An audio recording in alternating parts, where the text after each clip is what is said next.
도널드 트럼프 미국 행정부가 이달 말까지 북한의 핵과 미사일 위협에 대응할 새로운 대북 정책을 마무리할 것으로 보입니다. 이 시간 두 분의 외교안보 전문가를 모시고 잇따른 북한 도발에 대한 미국의 입장과 우리의 대응 방안까지 모색을 해보겠습니다. 네, 문성묵 한국국가전략연구원 통일전략센터장, 김대영 국가안보포럼 연구위원 자리하셨습니다. 어서 오십시오. 안녕하십니까? 네. 자, 먼저 얘기 앞서서 이 북한 도발에 대한 국제사회 입장 정리를 좀 해보자면요. 니키 헤일리 유엔 주재 미국 대사가 뉴욕 유엔 본부에서 열린 그 안보리 긴급 회의 후에 기자회견에서 북한 도발에 대해서 어떠한 옵션도 다 생각을 하겠다. 옵션 테이블 위에 올려놓고 검토하겠다고 했는데 이 의미가 이제는 너무 이제 말을 안 들으니까 비핵화가 어렵다 보니까 무력도 그렇고 뭔가 좀 매를 대겠다 뭐 이런 의미니까 어떻게 좀 봐야 될까요? 예, 그러니까 앞서 이제 이 오프닝 멘트에서 말씀을 해주셨습니다만 네. 이제 트럼프 행정부가 그동안 오바마 정부의 대북 정책 또 그동안 쭉 북핵 문제를 다뤄왔던 그런 방법에 대해서 평가를 쭉 하고 있는 것으로 알고 있습니다. 예. 그러니까 그동안 우리 국제사회는 미국을 포함해서 대화를 통해서 외교적으로 해결한다라고 하는 방침에 따라서 북핵 문제를 20여 년 동안 해왔단 말이죠. 그렇습니다. 북한과 여러 가지 합의를 했고 북한이 국제사회에 핵을 개발하지 않겠다고 핵을 포기하겠다고 여러 차례 약속을 했고 그럼에도 불구하고 오늘날과 같은 상황이 되었고 그렇습니다. 유엔 안보리가 어떤 제재 조치를 가해도 지금 김정은은 막무가내로 지금 미사일을 쏘고 최근에도 미사일 4발을 동시에 쏘면서 주일 미군 기지 타격 훈련을 했다. 예. 그리고 미국을 향한 ICBM 대륙간 탄도미사일 발사 준비가 완료됐다. 이런 식으로 미국과 국제사회를 향해서 도전을 하고 있다. 그렇다면 기존의 방법만을 가지고는 안 된다. 따라서 김정은의 잘못된 셈법, 핵을 내려놓기 위해서는 그동안 이건 되고 이건 안 되고 이렇게 골라서 했는데 이제는 가용한 모든 방안을 책상 위에 올려놓고 그중에 어떤 것을 선택할 것인가 하는 것을 지금 보고 있다라고 하는 것이 지금 트럼프 행정부의 입장이고 그 내용을 지금 유엔 주재 미국 대사가 언급했다고 생각을 합니다. 이전 거에 비해서 실효성을 좀 따져보겠다는 얘기고 거기에는 우리가 우려하는 좀 무력을 사용할 수도 있는 이런 부분도 생각을 해볼 수 있는 부분인가요? 그렇죠. 원래 유엔이라고 하는 것이 만들어졌을 때 인류가 두 차례의 세계대전을 겪었고 이러한 전쟁을 막기 위해서 모두가 집단 안보, 힘을 합쳐서 같이 안보를 하자. 다시 말하면 국제사회와 도전하는 세력은 유엔이 힘을 합쳐서 그걸 막도록 하는데 막도록 하는 방법에는 경제적인 방법도 있고 외교적인 방법도 있지만 군사적인 방법도 있습니다. 예. 따라서 지금 유엔을 포함해서 미국 국제사회는 북한의 동향을 예의주시하면서 그동안은 외교적인 수준에서 머물렀지만 이제는 군사적인 선택도 배제하지 않는다. 북한이 도를 넘는 그런 상황을 끝까지 고집을 한다면 그것도 검토하겠다라고 하는 것이 지금 이제 그러니까 좀 더 구체성을 띠자면 이번 그 옵션의 핵심이라는 것이 중국에 대한 세컨더리 보이콧, 기업 제재도 그렇고 아까 말씀하신 군사 옵션이 포함된 게 아니냐 이런 얘기가 나오고 있는데 상당히 좀 그 실효성 가능성이 있다고 좀 볼 수 있겠죠. 그런 그렇죠. 이제까지 시행을 하지 않았고 이제 조만간 미국 정부가 방향을 정하겠습니다만 그걸 모두 공개할지 여부는 우리가 좀 주목해 봐야 될 것 같습니다. 그러나 이제까지 시행하지 않았던 것을 가지고 잘못된 방향을 바꾸는 북한과 또 중국을 향해서도 경고 메시지를 보냈단 말이죠. 그런 것들이 행동으로 이어질 가능성을 우리가 보면서 우리도 대응책을 준비를 해야 되겠죠. 알겠습니다. 네, 지금 일본에서도 안보리의 대북 규탄 성명에 대해서 긍정적으로 평가하고 있다고 합니다. 또 중국에 대한 역할을 주문했다고 하는데 일본도 북핵에 대해서 이제 북한에 대해서 위협을 느끼고 있다. 이렇게 봐야 되는 건가요? 예, 그렇습니다. 특히 이제 얼마 전에 북한이 스커드 2R로 추정되는 미사일 4발을 일본 쪽을 향해 발사를 했는데요. 거기에도 이제 명시적으로 아예 못을 박아놨기 때문에 주일 미군 기지를 공격하겠다는 것을 명시적으로 못을 박아놨기 때문에 일본의 입장에서는 주일 미군 기지가 또 일본 영토 내에 있고 이러한 탄도미사일에는 일반적인 재래식 탄두가 아닌 화학 탄두라든지 아니면 유사시의 핵무기도 장착이 가능하기 때문에 그만큼 일본의 입장에서도 엄청난 위협으로 다가오고 있고요. 또 이제 주목해야 될 것이 일본 내에서 북한 미사일 기지 타격론이 계속 나온다는 얘기입니다. 특히 이제 지난해 이제 대륙간 탄도미사일 시험 발사라든가 장거리 로켓, 장거리 미사일 시험 발사 때도 예. 일본 내에서도 상당히 그런 여론이 시작이 되었는데 이제는 또 높은 수준으로 얘기가 나오고 있다는 점은 그만큼 일본이 북한의 위협을 심각하게 받아들이고 있다는 것으로 보여집니다. 예. 네. 국제금융거래망, 그러니까 국제사회 북한에 대한 전방적 압박도 심화되고 있는데 국제은행 간 통신협회 스위프트가 최근 북한 그 일부은행에 대해서 퇴출 통보를 했다고 그래요. 이게 북한의 실질적으로 좀 어떤 위협이 될 수 있는지, 타격을 줄 수 있는지 짚어봐야 될 것 같아요. 결국 뭐 이제 이 금융거래망은 전 세계에 뭐 100여 개 국가가 이걸 활용을 하고 있다고 그러고 대부분의 국가들이 이걸 통해서 금융거래를 하고 있는 것으로 저도 이해를 하고 있고 예. 북한도 7개 은행이 등록을 했고 3개 은행이 이걸 이용을 하고 있는 것으로 보도가 됐는데 지금 북한도 역시 국제사회에서 이런저런 형태로 거래를 하고 있고 그런 이 금융의 유통이 필요한 그런 상황이거든요. 네네. 그런 상황 속에서 지금 국제사회는 그동안 여러 형태의 제재를 했지만 근본적으로 자금의 흐름줄을 완전히 차단하는 그런 조치는 그동안 본격적으로 시행하지 않은 것으로 알고 있습니다. 우리가 참고해야 할 부분은 2005년에 9.19 공동성명 6자 회담에서 9.19 공동성명이 나오고 미국 재무부에서 북한의 불법 자금을 동결하는 그런 조치를 취했죠. 예. 이 방코델타 아시아라고 하는 BDA라고 얘기를 하는데 방코델타 아시아 은행에 예치되어 있는 북한 자금을 완전히 차단하고 동결했을 때 북한이 굉장히 반발을 했거든요.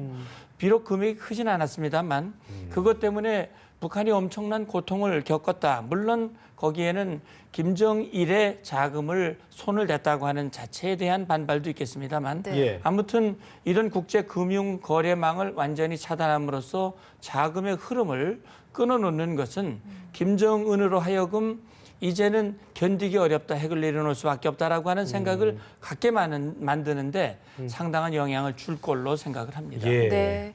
자, 도널드 트럼프가 이달 말까지 대북 정책을 뭐 정리를 한다 이렇게 발표를 했는데 보통 예전에는 선제 타격론 이런 것도 거론이 됐었잖아요. 근데 배제될 가능성이 크다고 하더라고요. 어떻게 보십니까? 글쎄요, 그 완전 배제는 사실 좀 힘들 것 같고요.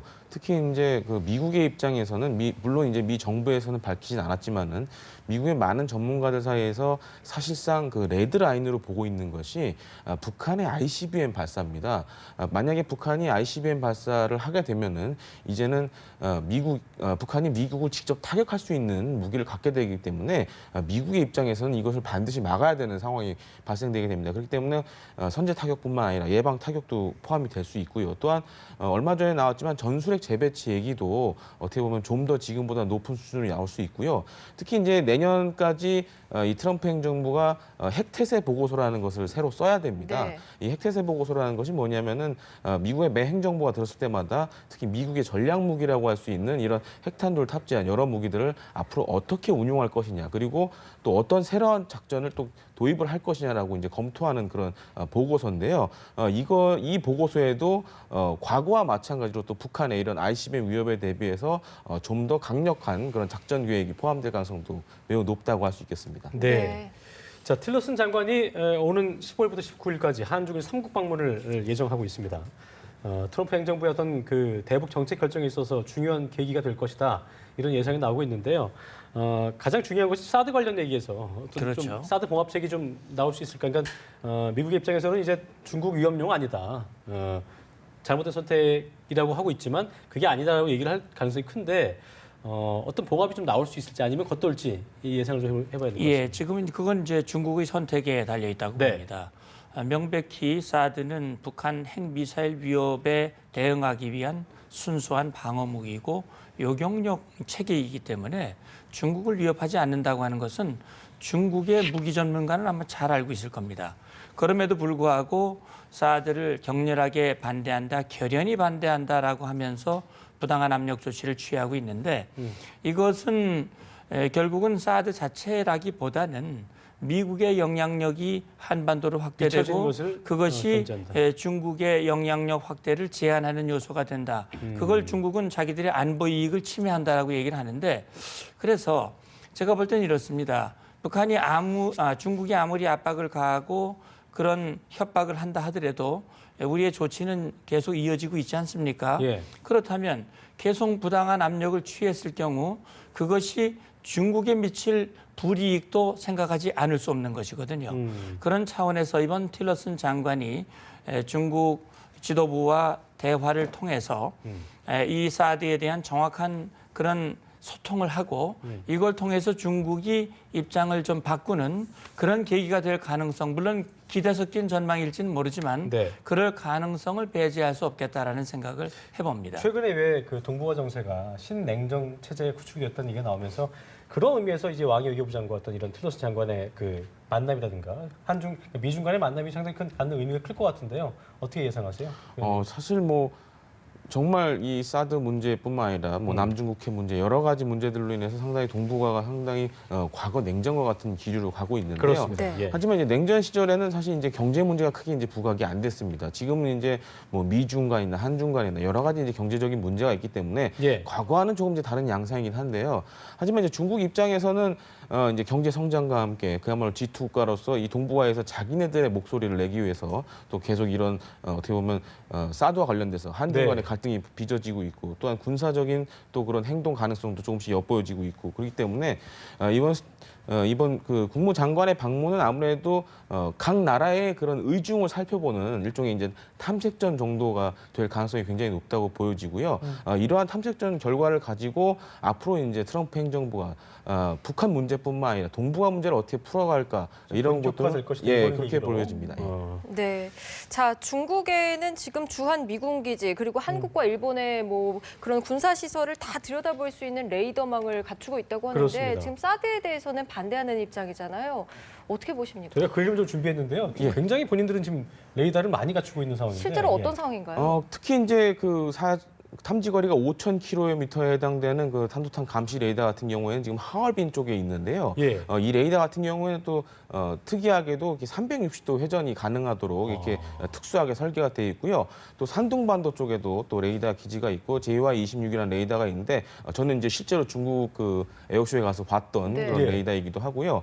이 밖에 이제 아무래도 사드 관련된 경제 보복 조치와 함께 향후 차후에는 사실 군사적인 위협도 가중될 거라고 보는데 그 중에 하나가 우리와 인접한 예를 들어서 서해 맞은편 중국 쪽에 중국의 신형 탄도미사일을 배치한다던가 아니면은 특히 이제 성주에 사드가 완전히 배치됐을 경우 또 그에 따른 뭔가 중국 군이라던가 정부의 그런 뭔가 행동이 있을 걸로 지금 예상이 되는데요. 네. 특히 대규모 군사 훈련이라던가 아니면 무력 시위도 또 포함이 되고 있습니다. 그렇기 때문에 어떻게 보면 한중 간에 지금보다 더 높은 수준의 갈등이 발생할 가능성도 조금은 보여집니다. 자, 이게 되게요. 윤성목 센터장님 보실 때 앞뒤가 안 맞잖아요. 본인들은 레이더를 좀 다 갖추고 있는 상황에서 어떤 그 사드를 반대할 명분이 참 부족해지지 않나 그런 싶은 생각이 드는데요. 어떻게 좀 보고 계세요? 그렇죠. 지금 레이더뿐만이 아니라 중국이 가지고 있는 정찰 감시 자산은 위성이라든지 고고도 또 정찰 체계라든지 따라서 아까 보도에도 잠깐 나왔습니다만 한반도의 구석구석을 다 감시하고 있다고 봐야 됩니다. 그건 역시 미국도 마찬가지죠. 그러니까 사드 레이더를 가지고 중국 내부의 군사 동향을 일일이 감시한다라고 주장하는 것은 네. 사드 레이더의 A, B도 모르는 그런 주장이다 이런 얘기입니다. 말하자면 사드 레이더는 X밴드라고 하는 이 특징을 가지고 있고 X밴드는 직진성을 가지고 있습니다. 그다음에 레이더는 레이더파를 발사를 해서 이 미사일이 날아왔을 때 그 미사일에가 부딪혀서 반사파를 통해서 미사일의 궤적을 추적하는 네. 그런 레이더입니다.